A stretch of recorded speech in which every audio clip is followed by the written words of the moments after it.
اقم الصلاۃ، پابندی فرمائیے نماز کے لیے دلوک الشمس سے، جیسے سورج رگڑا کھائے، انہیں سوال ہو جائے جیسے سورج رگڑا کھائے، الی غسق اللیل، رات کے اندھیرے تک، وقرآن الفجر، اور نماز فجر، ان قرآن الفجر کان مشہودا، بے شک فجر کی تلاوت میں حاضری ضروری ہے۔ ملائک جو رات بھر سے ابھی جائیں گے نماز میں ہیں، دن کے لیے جو آئے ہیں فجر میں مل گئے ان کو۔ ایک تفسیر ان قرآن الفجر کان مشہودا۔ دوسری یہ کہ فجر چونکہ پہلی نماز ہے، اس میں تمام لوگوں کا آنا ضروری ہے۔ اور تیسری توجیہ کہ اس نماز میں چونکہ تلاوت زیادہ ہوتی ہے تو اطمینان قلب، خشوع و خضوع نصیب ہوگا۔ ان قرآن الفجر کان مشہودا۔ نماز فجر کی بڑی تاکید آئی۔ نماز فجر کو قرآن الفجر کہا کیونکہ قرآن مجید کا زیادہ حصہ اس میں پڑھا جاتا ہے۔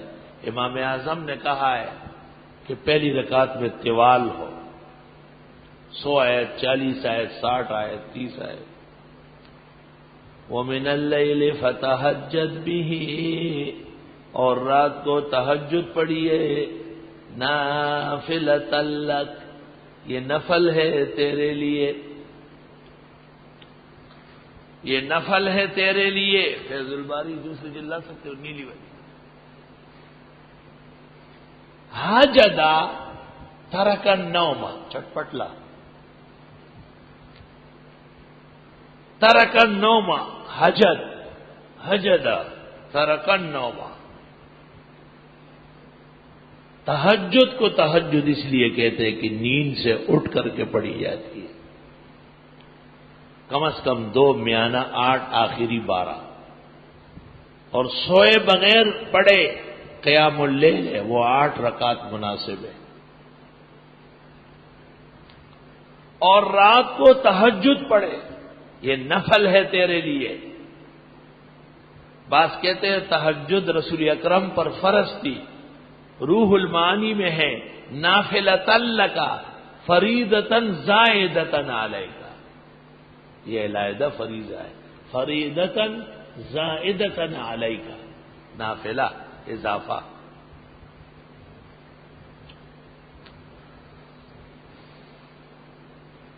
تہجد علیحدہ نماز ہے اور قیام اللیل علیحدہ نماز ہے۔ انور شاہ سے فرماتے ہیں رات کے کسی حصے میں پڑھو قیام اللیل ہے،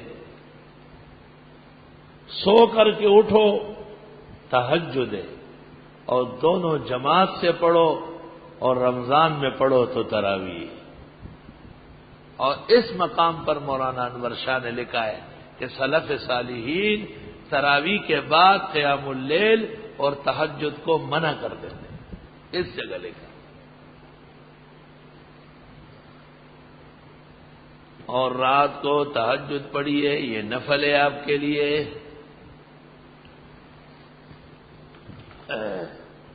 ہے تو نفل لیکن بہترین ہے۔ اللہ اکبر۔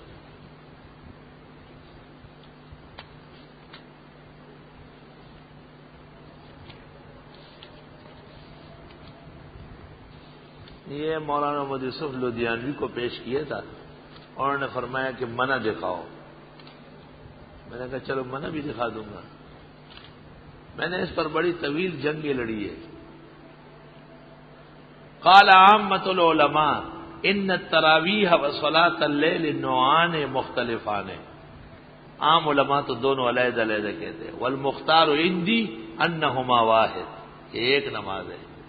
وَإِنْ اخْتَلَفَتْ صِفَتَاهُمَا، اگرچہ ان کی صفات علیحدہ علیحدہ ہے، كعدم المواظبۃ علی التراویح وادائها بالجماعت وادائها فی اول اللیل تارۃ وایصالها الى السحر اخرى بخلاف التہجد فإنه كان في آخر الليل ولم تكن فيه الجماعة، وجعل اختلاف الصفات دلیلا علی اختلاف نوعها لیست بجید عندی بل كانت تلك صلاة واحدة اذا تقدمت سمیت باسم التراویح واذا تأخرت سمیت باسم التہجد ولا بدعة في تسميتها باسمين عند تغاير الوصفين فإنه لا حجر في التغاير الاسمي إذا اجتمعت عليه الأمة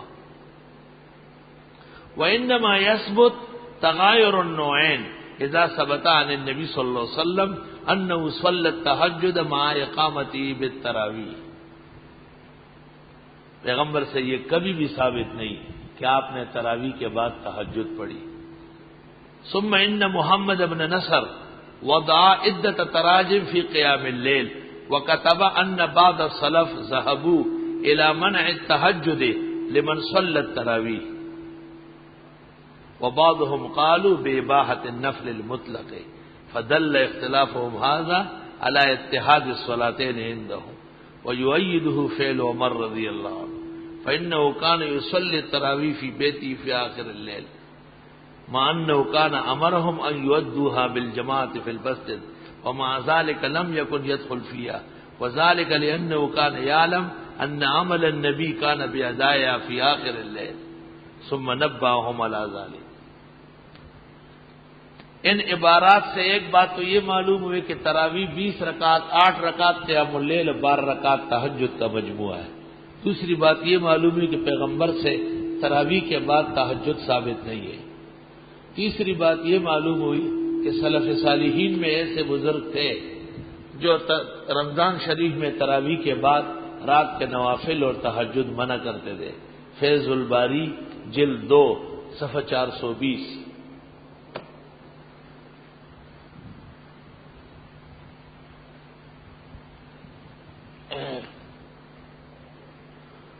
وَمِنَ اللَّيْلِ فَتَهَجَّدْ بِهِ اور رات کو تہجد پڑھیے نافلۃ لک یہ نفل ہے آپ کے لیے زبردست نفل ہے.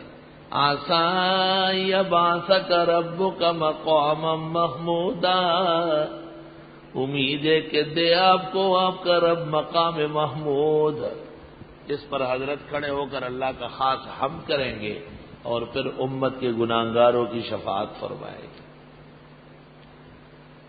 ہے تو نفل مگر دعاؤں کا وقت ہے. وَقُلْ رَبِّ ادْخِلْنِي مُدْخَلَ صِدْقٍ آپ فرمائیے پروردگار داخل کریں مجھ کو سچی جگہ میں. وَأَخْرِجْنِي مُخْرَجَ صِدْقٍ نکالیے مجھ کو سچی جگہ سے مکہ سے داخل کرے مدینہ.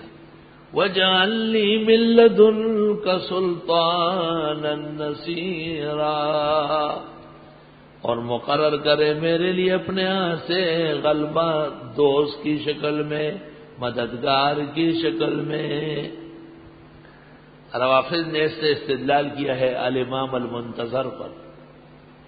وَاجْعَلْ لِي مِن لَّدُنكَ سُلْطَانًا نَّصِيرًا وَقُلْ جَاءَ الْحَقُّ وَزَهَقَ الْبَاطِلُ آپ فرمائے حق آ گیا باطل مٹ گیا.